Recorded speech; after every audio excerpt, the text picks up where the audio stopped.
Hello all, welcome back to See Me. If the festive period got in the way of listening to the most recent episode, I highly encourage you to do so. Chris is one of my favourite guests. It was a conversation that kept me on the edge of my seat, learning that he was in speech and language therapy at the age of 6, but never knew why or what he was even doing there, and learning of his diagnosis in later years and still learning to understand himself, I guess, which is the same for all of us when we're diagnosed later in life. There's a relearning about yourself, your authentic self. One of my favourite aspects of the conversation was the importance of stimming and being able to stim in public, and for that to be normalised and to not feel judged. And I loved the conversation around processing and how we process the world around us. And Chris spoke about how he used to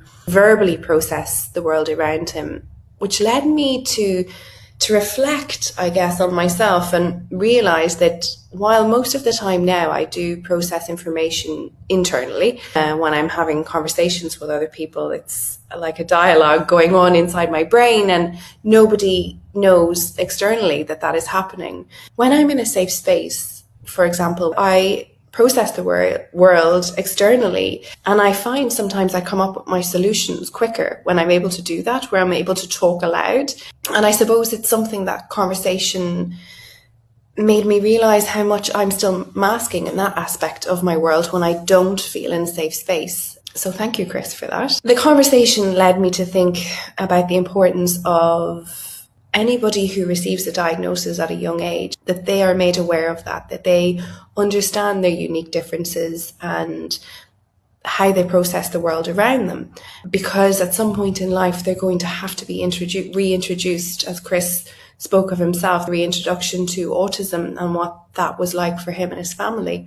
And now we're in a time where there is a lot more education and understanding. So I really, following that conversation, would really recommend that parents have them conversations with their children. And if they don't have the words, that they seek the support of a professional to help them explain and understand and help them navigate family life.